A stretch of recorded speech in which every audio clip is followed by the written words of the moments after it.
নমস্কাৰ বন্ধু বান্ধৱীসকল, আপোনালোকক আজিৰ ভিডিঅ'লৈ স্বাগতম জনাইছোঁ। আজিৰ ভিডিঅ'ত আমি আগভাগ লৈছোঁ জুন মাহৰ বাবে বৃষ ৰাশিৰ মাহেকীয়া ৰাশিফল। বৃষ ৰাশিৰ জাতক জাতিকাৰ কেৰিয়াৰ দিশৰ পৰা মাহটো আপোনাৰ বাবে অনুকূলেই থাকিব। শনিদেৱৰ কৃপাত আপুনি আপোনাৰ কৰ্মস্থানত যোগ্যতাৰ বলত এজন আদৰ্শ কৰ্মচাৰী ৰূপে নিজৰ স্থানত জিলিকি থাকিব। আপোনাৰ জ্যেষ্ঠ বিষয়াৰ মনোভাৱ আপোনাৰ প্ৰতি মিশ্ৰিত হ'ব পাৰে, গতিকে আপোনাৰ বিৰোধীয়ে যাতে আপোনাৰ বিষয়ে কিবা কথা বেয়াকৈ তেওঁৰ আগত উপস্থাপন নকৰে, সেই ক্ষেত্ৰত সতৰ্ক হ'ব।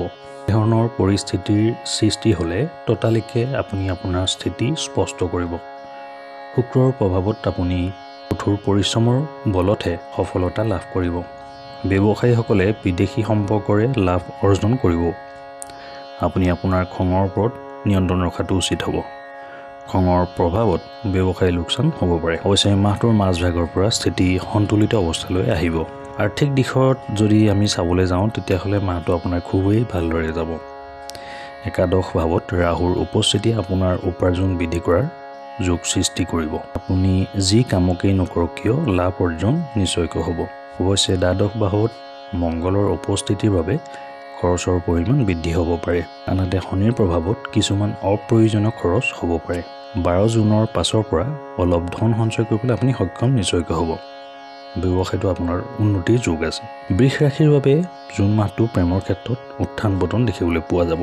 গ্ৰহৰ প্ৰভাৱৰ বাবে আপোনাৰ প্ৰিয়তম বা প্ৰিয়তমাৰ সৈতে মতবিৰোধ হোৱাৰ সম্ভাৱনা আছে। আপোনালোকৰ মাজত সন্দেহৰ সৃষ্টি হ'ব পাৰে।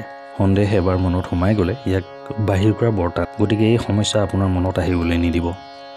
বুজাবুজিৰে আগবাঢ়ক, মাহটো ভালদৰে পাৰ হ'ব। বিবাহিতসকলৰ মাহটো মিশ্ৰিত ফল লাভ কৰিব। শুভ গ্ৰহৰ প্ৰভাৱত আপোনালোকৰ মাজত প্ৰেমৰ ভাৱ বৃদ্ধি হ'ব।